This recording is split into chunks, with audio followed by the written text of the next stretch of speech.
Okay, you know very well how the chain rule works, in the sense that if we took the derivative of e to the 3x, you know that that's just the rule for e to the stuff, the outer function, which in this case is e to the stuff, times the derivative of the stuff. In this case, we just multiply by 3. And you also know exactly when you need the chain rule, which is when you have a composite function that you're taking the derivative of. So we run into the same types of problems when integrating.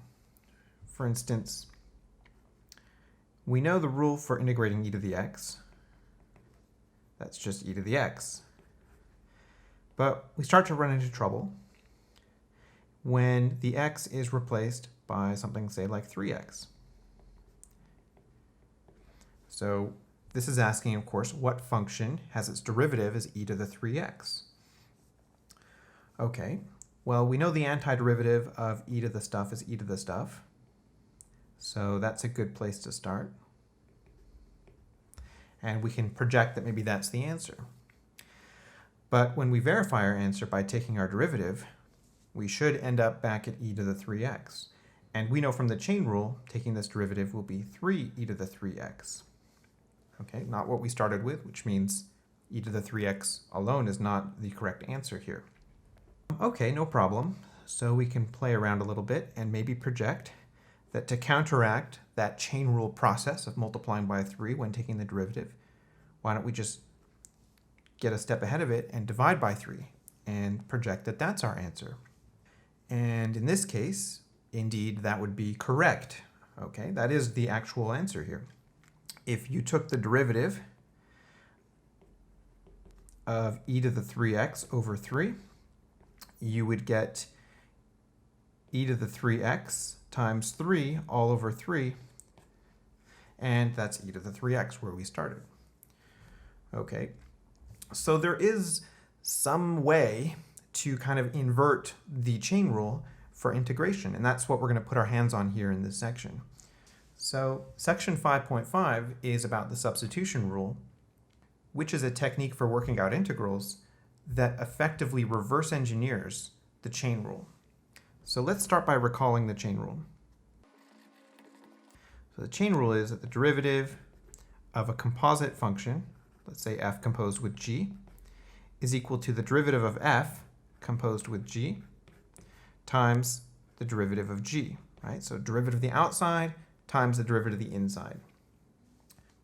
So because of that, we can rewrite this rule in terms of integrals. We could say, for instance, integrating both sides, that f composed with g, and we'll throw a constant in here, is equal to the antiderivative of this creature here.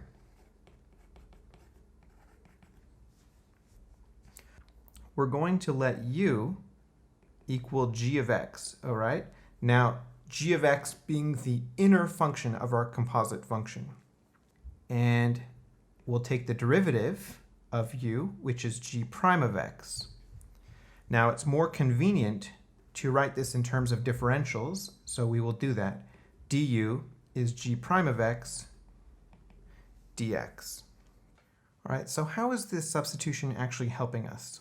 Well, let's say we have a situation where we have a composite function that we're interested in integrating, and we're lucky enough to have the derivative of the inside, derivative of g, elsewhere in our integrand. So we basically have this perfect form here.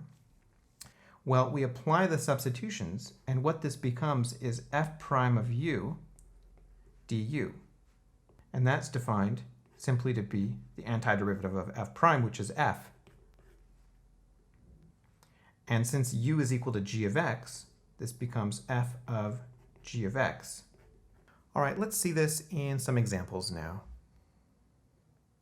All right, so here we seek the integral of 2x times the square root of 1 plus x squared. Now, again, with every integral you encounter, you should ask yourself right away, well, is there immediately an antiderivative? Like if we were integrating, secant squared, the answer is yeah, tangent, right, plus c. So most of the time, the answer won't be obvious like that, but that should be in your personal heuristic.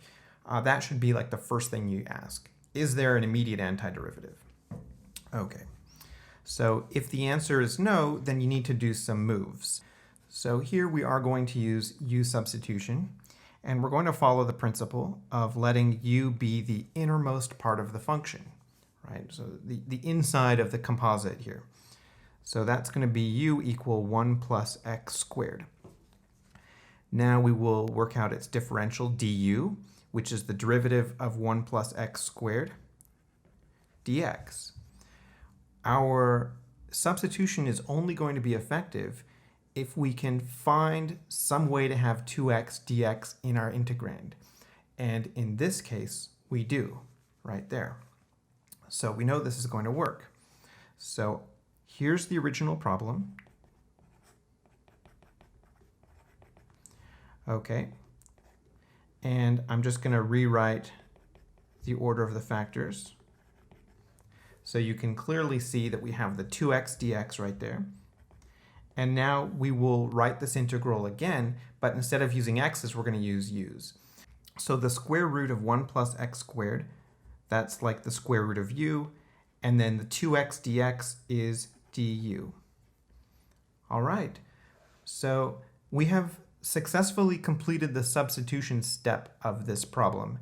And you know that you've successfully completed the substitution step when all of the original variable, x, in this case, have, in one way or another, been converted over to u's. So there are no lingering x's that haven't been dealt with, which means we can now just work this out, say, by writing that as u to the 1/2, and then adding 1, so u to the 3/2 over 3/2 plus c, which we could say is 2/3 u to the 3/2 plus c. All right, now we do have to convert everything back over to x at the end. So we consult the original substitution, u is equal to 1 plus x squared, and we make that substitution at the end. So u is 1 plus x squared, and that's raised to the 3/2. And that is our final answer. Let's quickly verify our answer. So the derivative of our proposed solution should match the original integrand. Let's see. Well, the 3/2 comes down and cancels with the 2/3, and we get 1 plus x squared to the 3/2 minus 1, which is 1/2, times the derivative of 1 plus x squared, which is 2x, and the derivative of constant is 0. So we get 2x rad 1 plus x squared, which was indeed the original integrand.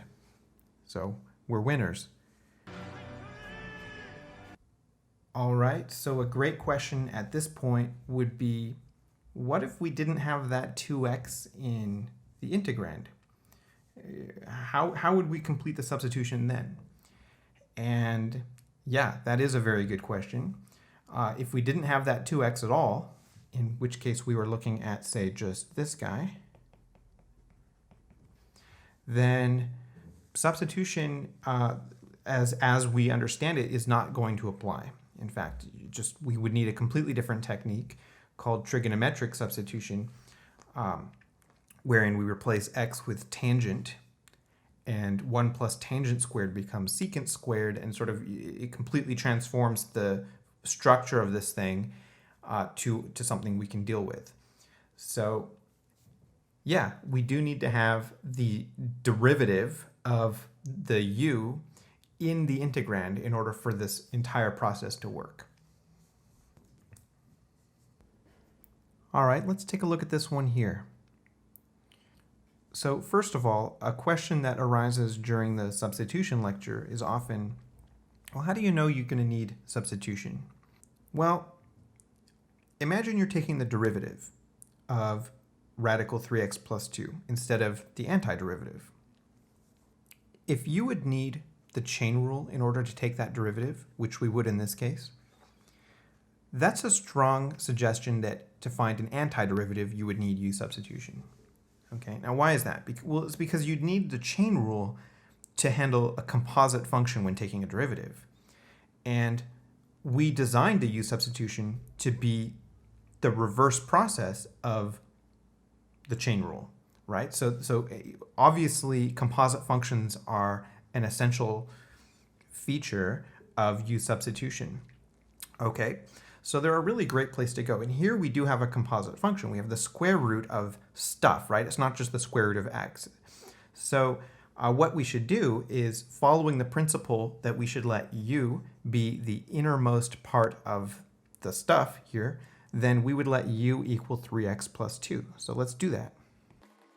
All right, finding the differential du, we get 3 dx. Okay, now here we have an issue that we didn't have in the last example, in that we don't directly have a 3 dx in our integrand. So there's two ways to handle it, and I'm going to show you both ways. So the first way here is we're just going to manufacture that 3. Okay, so here's the original integrand, except we're going to just put in the 3 dx. So now we have the 3 dx. The problem is we just changed the integrand, right? This isn't the original problem anymore. Oh, but okay, we'll just divide by 3. So we can do that. And in fact, we can write this with the 1/3 outside. So we have something like this. Okay. Now we can carry out our substitution. And what do we get? We get 1/3 times the integral of the square root of u times du. Okay, and we've completed the substitution part because we've got all our x's converted to u's and du's. So wonderful, we can just finish this one. And we will, but I actually want to go back and show you the other way of approaching this. So the other way is, here's the original problem again, I'll just write it, 3x plus 2 dx, is to say, all right, let's just go through this kind of token by token and see what we can replace at what point. So square root of 3x plus 2, well that's square root of u, right, unambiguously. Okay, but what is dx? dx, well, if we go back to our substitution here in our differential, we can solve for dx, and we can see that dx is du over 3. So we'll just quickly write that in. And of course, we can pull that 1/3 out. So we're right here again. So let's actually finish this. We know this is going to be 1/3 times the antiderivative of square root, which we know is 2/3 u to the 3/2 plus c. Okay. And that's going to be 2 over 9. And u is 3x plus 2. So we can't forget to reverse substitute when we're done.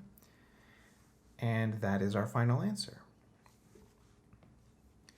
And if you're wondering, hey, that 1/3 was factored out of the integral, and the integral generated the constant, so why aren't there parentheses here?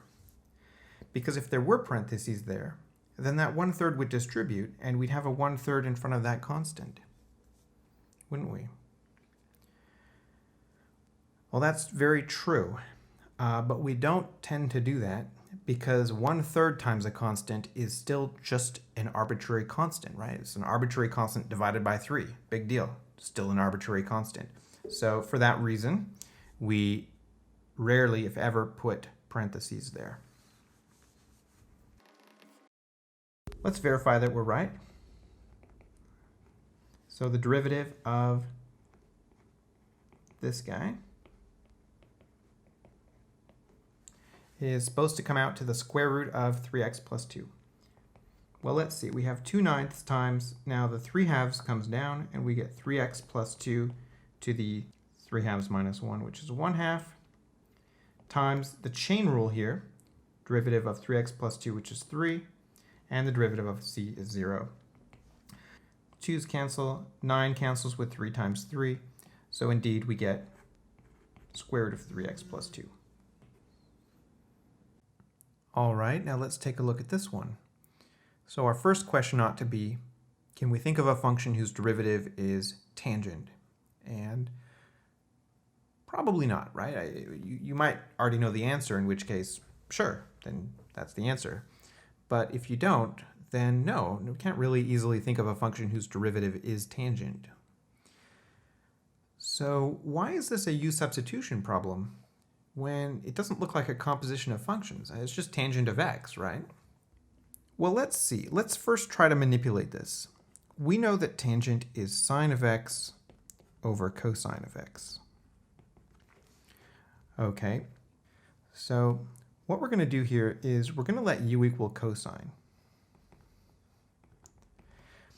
So du is negative sine x dx. And the negative is fine. We can just move it over. So we have negative du equals sine of x dx. And we have a sine of x dx in our integrand. So we know this substitution is going to work. So what we get is sine of x dx, which is negative du, over cosine of x, which is u. So if we clean this up a little. So we know how to integrate 1 over u du. That integrates to natural log. So this becomes negative ln of absolute value of u plus c. Reverse substituting, we get negative natural log of absolute value of cosine of x. Now we could stop here, but this actually simplifies in a pretty nice way. If we bring the negative inside, it becomes the exponent of cosine. In other words, it's 1 over cosine of x on the inside of the logarithm. And we have a symbol for that. It's called secant. So this is ln of absolute value of secant of x plus c, a little cleaner than what we had before. That is the right answer. So we're done. We can verify by taking the derivative of ln of absolute value of secant of x plus c. And ln of stuff, its derivative is 1 over the stuff. The derivative of the stuff, so in this case derivative of secant, is secant of x tangent of x. And the derivative of the constant is 0. So we get tangent of x, and we know we're right.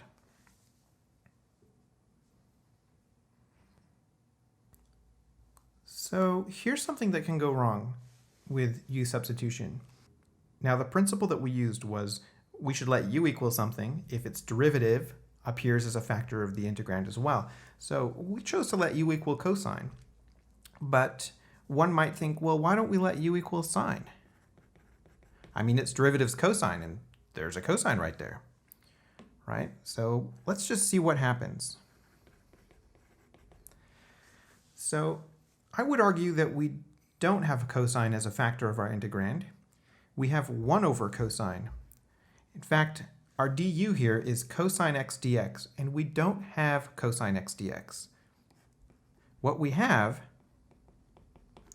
is 1 over cosine x dx, or secant x dx if you want. We do not have cosine x dx. Well, okay, but what if we just kind of force this to work anyway, right? We know that in some cases you can solve for dx and just put all the pieces in and things will happen.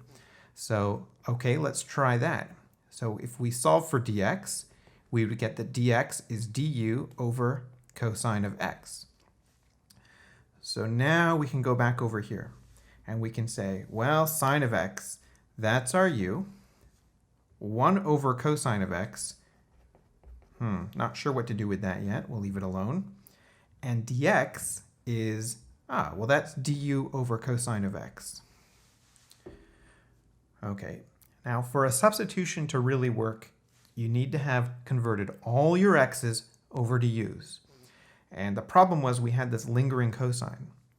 But because of our choice of substitution, now we have 2 cosine of x's to deal with. This is getting out of hand. So in that type of situation, sometimes it's a good idea just to cut your losses and go back and try something else. So you need to be aware of that because that's probably going to happen, right? As you gain more experience working these out, you'll get better at making the right decision early on. But you need to recognize when you've made a wrong decision. Now, this might be actually salvageable, namely because we can take cosine squared and convert it into sine squareds, and then turn those into u's. However, I think it's pretty clear that we should just cut and run and go back to the first way that we solved it, because that does work. Okay, with this one, clearly we can't just immediately come up with an antiderivative, so let's use substitution. And we will let u equal the inside part, so that's 1 plus x squared. So its differential du will be 2x dx. Now in this case, we don't have a 2x dx obviously in our integral. So what we're going to do is just rewrite the integral and go through it, factor by factor, and convert as we can and see what happens. So we have x cubed 1 plus x squared dx. That's the original integral. So the first thing we encounter is x cubed, which in our substitution, there is no x cubed. So we're just going to leave that as x cubed for now. Then we have the square root of 1 plus x squared, which we can write as square root of u, and dx, which we can see is du over 2x.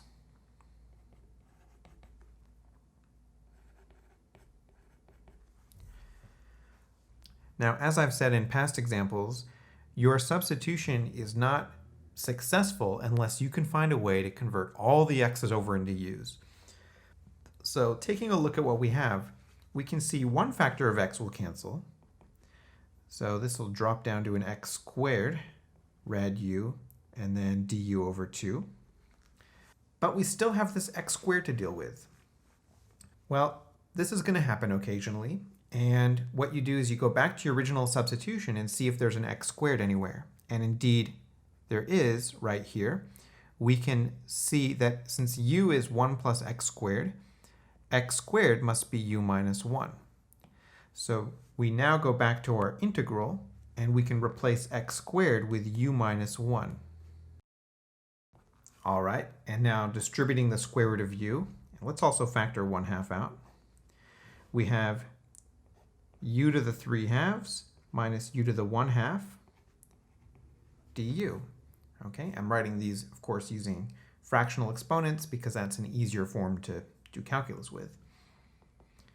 So what we end up with is 1/2 times u to the 5/2 divided by 5/2 minus u to the 3/2 divided by 3/2 plus our constant. And actually the 1/2 cancel with the 1/2 down below. So we end up with u to the 5/2 over 5 minus u to the 3/2 over 3 plus our constant. And what is u equal to? Well, u is 1 plus x squared. So let's write this as 1/5 1 plus x squared to the 5/2 minus 1/3 1 plus x squared to the 3/2 plus our constant.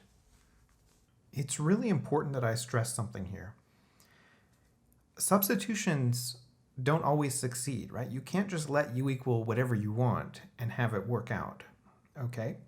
The first moment it was apparent that this was a successful substitution was this line right here. That's the first line where all the x's are gone and replaced with u's. If it's not possible, either by canceling or by consulting the original substitution, to convert every single x variable into u's and dx into du, then it's not going to be a successful substitution. Okay? And unfortunately, in that situation, it just means go back and try something else.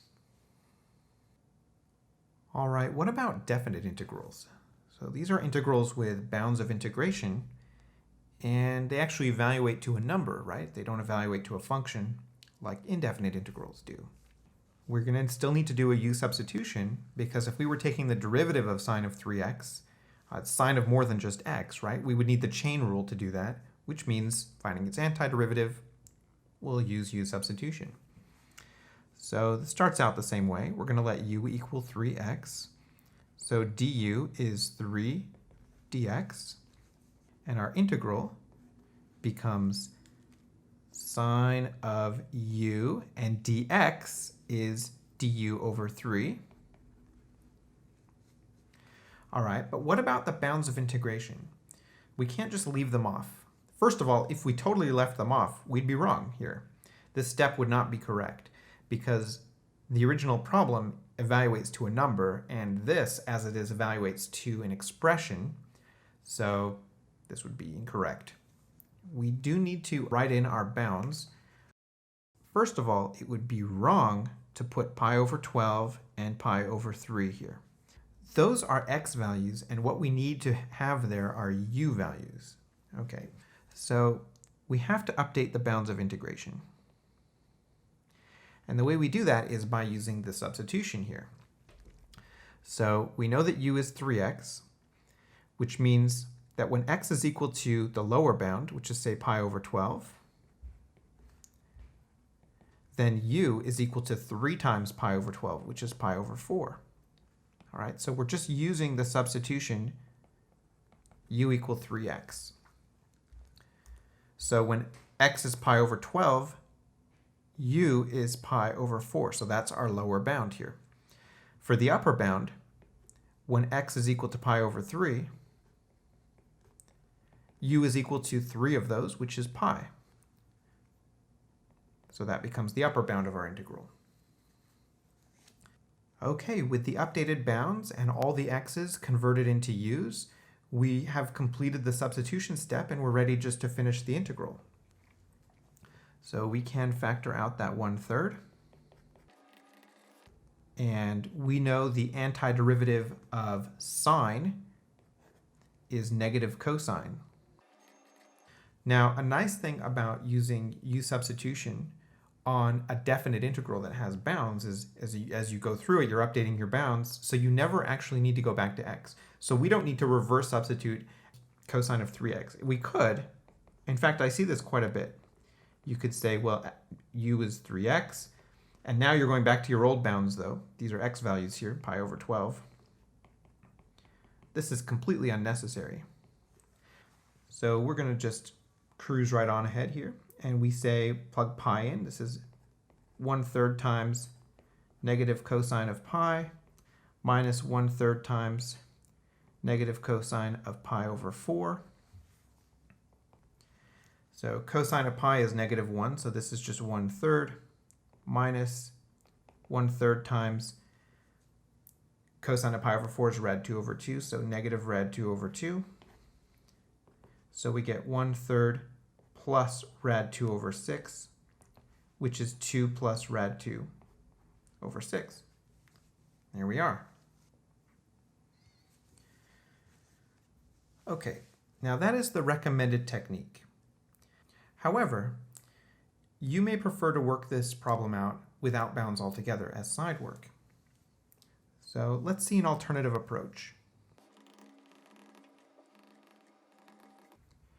You may decide that as side work, you want to simply evaluate this as an indefinite integral. Okay, no problem. This works.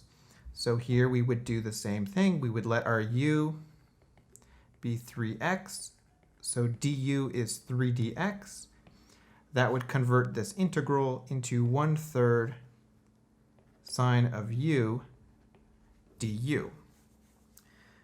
That integral then evaluates to 1/3 times negative cosine of u plus c, and that cleans up a little bit to negative 1/3 cosine of u was 3x plus c. Okay, now that's the end of the side work. Right? So now we can go back to the original integral that had bounds, and we can do the following. By using the fundamental theorem of calculus, we can replace the integral with its antiderivative.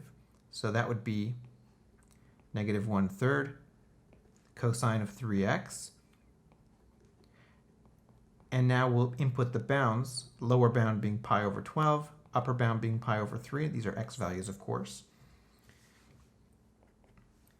And that would give us negative 1/3 times cosine of 3 times pi over 3, which is pi, minus negative 1/3 times cosine of 3 times pi over 12, which is pi over 4. And again, that would give us positive 1/3 plus rad 2 over 6. And that's, of course, 2 plus rad 2 over 6 like we had before. So, of course, we get the same answer. That's how math works. It's a matter of how you want to present your work. Make sure that the work that you do present is correct. If you decide to evaluate this as side work, you need to evaluate it as an indefinite integral without bounds, and your temporary answer will involve a constant. On the other hand, if you decide to evaluate it directly, then you do need to update your bounds of integration as you progress. Okay. These numbers right here must always match that variable. Okay. So if you're in the middle of an intermediate step, let's say, where you're doing the substitution and you've got sine of u, okay, but you haven't converted your dx over yet, then these need to be x values still. The moment that dx changes over to du, the corresponding numbers need to be u values. All right, let's look at this one here. This is a definite integral because it has bounds 0 to 1, and it's dx over 1 plus rad x all raised to the 4th. So, I don't know, let's try u substitution here. So, good principle is to let u be kind of the innermost part. So, I'm going to go with 1 plus rad x. There are other choices of u that may work. For instance, you may decide to let u be 1 plus rad x all to the 4th, right? So I'm going to introduce another principle here. You don't want your u to be too complex, right? The more complex your u is, the more you're burdened with trying to make it work with your du, right? Let's suppose we went with 1 plus rad x all to the 4th. Then our du would be 4 times 1 plus rad x cubed times the derivative of 1 plus rad x, which is this, with a dx here. So now we are burdened with finding a whole one of those things in our integrand. Well, clearly we don't have that, right? It's not to say we can't sort of manipulate and finesse the situation in order to contrive something like that to make this work. But it seems like that's going to be a lot of work when perhaps if we try something else, like letting that be our substitution, then we might find that it's a lot easier. So if we do let this be our substitution, then our du is 1 over 2 rad x dx. Okay. All right, so what do we have here? Well, let's update the bounds in a moment. Okay, our dx is, we can see solving for dx, we have 2 rad x du. So this is going to be 2 rad x du, all divided by u to the 4th. And changing our bounds, when x is equal to 0, u is equal to 1 plus the square root of 0, so 1. And when x is equal to 1, u is equal to 1 plus the square root of 1, which is 2. So our new bounds, our u values, will be lower bound 1, upper bound 2. Okay, our substitution is not complete because we still have like an x that hasn't converted over, but we can see that the square root of x is u minus 1. So excellent. 1 to 2, 2 times u minus 1 over u to the 4th du. And this is the first step where we realize, yay, our substitution was successful. We have a brand new integral with updated bounds and all the x's converted to u's. So now let's just write this in a form that makes it easy to evaluate its antiderivative. So let's go u to the minus 3 minus u to the minus 4. Okay. And this is going to be 2 times, we'll add 1, so we get u to the minus 2 over negative 2 minus u to the minus 3 over negative 3. And our bounds will be from 1 to 2. Okay, I think before we plug the bounds in, we should probably clean this up a little bit. Why don't we write this as negative 1 over u squared, okay, plus 2 over 3u cubed. Now we can plug the bounds in. And when u is equal to 2, we get negative 1/4 plus 2 over 24. Now when u is equal to 1, we get negative 1 plus 2/3. And this has a common denominator of 12. So this would be negative 3/12 plus 1/12 plus 12/12 minus 8/12.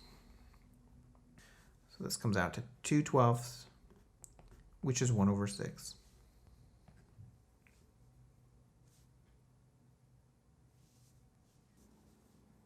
Okay, so here we are going to have to work out an integral, and that answer will involve a, which we can set to rad 2 over 2 and solve for a at that point. So let's start with this integral here. 1 to a of cosine of natural log of t divided by t dt. So I think we should do a u substitution. And the inside part here is ln of t. And that's a good choice for 2 reasons. One is it's the innermost part of the integrand, but also its derivative is 1 over t dt, which occurs right there. So du is 1 over t dt, which means that our integral updates to cosine of u. dt over t is just du, and our bounds of integration are updated as follows. Well, when t is equal to 1, u is equal to ln of 1, which is 0. And when t is equal to a, u is equal to ln of a. Okay, now we can integrate this. So cosine integrates to sine, so we just have sine of u, lower bound 0, upper bound ln of a. So this becomes sine of ln of a minus sine of 0, which is of course 0. So we get sine of ln of a as the result of our integral. Now the question asks to find the least value of a so that the integral evaluates to rad 2 over 2. So what we're going to do is set our answer equal to rad 2 over 2 and find a. All right, so perhaps it's easier to just replace ln of a with theta and solve this problem, sine of theta equal rad 2 over 2. And we just want the least value here, so let's let theta equal, we know pi over 4 works. So does 3 pi over 4, 9 pi over 4, and etc. Lots of pi over 4s do. We'll just take the smallest one, pi over 4. And so now we know that ln of a is pi over 4. And therefore a is equal to e to the pi over 4. All right, very good. So that is the answer to the question. The conclusion here would be that the integral from 1 to e to the pi over 4 of cosine ln t over t dt is indeed equal to rad 2 over 2.